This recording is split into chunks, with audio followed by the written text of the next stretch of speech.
It might not look like it right now, but by next month, this greenhouse will be blooming and business could be booming. One grocery store in Fort Benton has managed to keep their shelves stacked. Independently owned tree lots like Herman's could be the last of their kind. After just 1 year under new ownership, you could say business is snowballing. Today I met with one Great Falls leaper who doesn't know a birthday any other way. Malmstrom Air Force Base normally celebrates Women's History Month with an all-female alert crew, but this year they're celebrating with an all-female flight crew that's taking flight right behind us. It's hard to believe with weather this mild, but 1 month ago, I wouldn't even be able to sit on this bench because floodwaters were this high in Choteau, Montana. Cleaning agents are what prevent coronavirus, and people are what cause it to spread. So what does that mean for cleaning services that use both cleaning agents and people? I spoke with one Great Falls cleaning service about what they're doing to keep the community safe. Funerals are intended to celebrate a life lived and grieve a loved one lost. But due to restrictions on large public gatherings, funerals might have to hold off for the time being. Tonight, the community is coming together to shed light on cases of child abuse, like Tony's. After 10 weeks and nearly 200 searchers spent looking, the case of Great Falls' own Amy Harding comes to a tragic end. On the night of January 26th, Cascade County Sheriff's Office responded to a disturbance call at the residence of Amy Harding Perman. Before she went missing more than 2 months ago, Harding was last seen walking from her house around 8:30 p.m. That night, deputies searched Buckshot Island, a region near her home, where they found personal items that led them to believe she was nearby. This is where we found some items. We found a name tag. We found a coffee card. Deputies also found a hole in the ice the next day that led them to focus their search efforts on the river. Sheriff Slaughter said they didn't disclose this to the public due to the nature of the case. We treat all these cases as if they're criminal from the beginning. If we publicly release that we found a hole in the ice, if we're interviewing people and let's say that there was foul play involved, they're immediately going to point to the hole in the ice as the reason that she went missing. So I'm absolutely not going to release that for strategic reasons in our investigation. Now that Harding's body has been found and her family has been notified, Sheriff Slaughter encourages the community to take the final step in the case. I think now we need to pray for Amy's family, and her friends and her loved ones in this community, because quite honestly, a lot of people in this community mourned over this situation. So I think right now that's the appropriate thing, is that people grieve and go through their appropriate processes. Sheriff Slaughter said the case is not considered criminal and the investigation is now closed. Keith Eklund started out as a cook over 3 decades ago and has taken on many titles since. I'm a lobby host. I come in at 8 o'clock in the morning before I clean, sweep and mop the floors, clean the restrooms, and if they need somebody to do French fries, Keith, do French fries. Keith's dad believes he's a man of many talents. He does whatever the management has asked him to do. He's done pretty much all of the jobs here other than management. Planting flowers, washing the pavement, preparing the fries, Keith does whatever's necessary to make Mickey D's the place to be. As the McDonald's facility has changed, so has he. And now he's ready to try something new. I'm just retiring from this store and going to another one. He's heading towards brighter golden arches. They already told me I already have another job as a lobby host at McDonald's over there. There's a much bigger, lot more people coming in. But he's going to miss the workers he's come to know and love.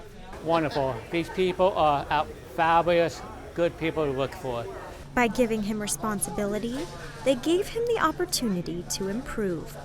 I'm proud of him. Let's just say that. Very, very, very, very proud of him. Keith is leaving some Ronald McDonald-sized shoes to fill. They will miss me. In Great Falls, Lindsie Hiatt, MTN News. Meet Winton and Juanita Rollins, a couple celebrating a 7-decade commitment to their love and each other. The Rollins met as teenagers, and for 70 years, they've been bound by something greater than themselves. I think it's love. Has to be. For Winton, it was love at first sight. I didn't have any problem with it the first day we met. But for Juanita, that was not the case. Juanita was only 14 when a friend introduced her to the man she'd marry. But after a few years, their love began to bloom. Teased him a lot, and had a lot of fun together. And at 17, she and Winton tied the knot. And they've walked through life hand in hand ever since. She was right alongside with everything I did. But it wasn't always easy. It isn't always sunshine. There's some rainy periods.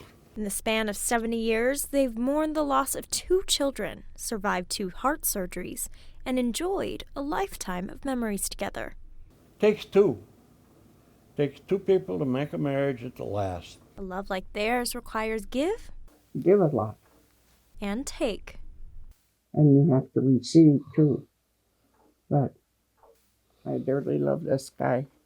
For the kind of love that lasts a lifetime. We do want more years. She said this morning, without you, she said we wouldn't have 70 years.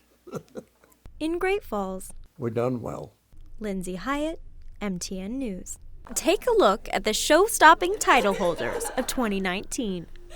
Just 1 year ago, the girls were given the opportunity to share their love of rodeo with the world. It seemed like something that was important for me to be able to do and give back to the community. And each other. The Miss Teen, Miss Rodeo Montana, whole point of it is like a mentorship program. So I have had Kayla, and she has mentored me over the year. Kayla and Rebecca taught each other the ropes. While Rebecca ranked first in rodeo, Kayla was best in show. Kayla had a lot more of like the showing experience and all around life experience. You know, when you're 15 years old, you know everything. When you're 25, you know a little bit more than you did a decade before. And in just a year, the girls became closer than a horse and a saddle. The rodeo world is a family, and the girls really take that to heart because we have something in common with every girl that is competing. A real love of rodeo. The equine industry and rodeo is what brings us together, and it's something we all love. But at the end of the day, it's still a competition. It's a big, long process. It's 4 days there. It's full of interviews, tests, horsemanship. But a true rodeo queen knows when to rein in her emotions. Keep your head up and smile no matter what happens. It'll be your turn someday. That was the case for Kayla, and one day it might be for Rebecca too. So long as she remembers the royal creed. Always be kind to everyone, learn how to talk to everyone. That's probably been the biggest thing from Kayla. And when it's her time to take the throne, Kayla will be waiting in the wings, reminding her what it takes to be queen. If you can make other people smile, if you can talk with anybody, that's pretty much a rodeo queen. Kayla and Rebecca have passed their crowns on to this year's rodeo royalty, but you can learn more about the queens of 2019 and 60 others from Miss Rodeo Montana history on our website. This has been Lindsie Hiatt with your Montana Ag Report. Good morning, and as always, thank you for joining us. I'm Lindsie Hiatt with your Thursday morning weather forecast. Well, we're coming off a bit of snow. Tuesday night, we saw a little bit of snowfall, and there's going to be more in the forecast. So tonight, we're expecting a second wave of moisture to hit Montana. We have had a winter weather advisory in effect. That's going to expire this morning, and a winter storm warning is coming through. That's going to be in effect until 11 a.m. tomorrow. So at elevations 5,000 feet and above, we can expect snow between 6 and 24 inches, as well as fair to moderate winds at about 35 miles per hour in that purple region here. Here's a look at today's highs, sitting around lower 40s to upper 30s, so pretty mild temperatures. 41 in Great Falls, 42 in Helena. Going to be one of the last nicer days we see this week before temperatures take quite a dip next week. And here's a look at what we can expect from snow today. So starting off in the day with a fair amount of snowfall, which kind of tapers off a little bit as the day progresses. Really not an issue until Thursday night, when we expect that second wave of snow to come through, setting us up for some high snowfall Friday morning. Here's a look at tonight's lows. Pretty cold, sitting in the lower 20s, 21 in Great Falls, 26 in Helena. It's going to be a cool one that sets us up for that heavy snowfall coming through. And here's what we can expect on Friday for snow. So like I said, starting out at the morning with higher snowfall that really tapers off throughout the day, and we're really not going to have to worry a whole lot about snow as the day moves forward and into the weekend. And here's just a quick recap of what we can expect from snow over the next few days. So see here in these areas of purple and pink, that is where the snow is going to fall the heaviest. So really in the southern and western regions of Montana. But if you're up towards the blue regions, not a whole lot to worry about. So Helena, Great Falls, kind of on the outskirts of where that heavy snow is going to be falling.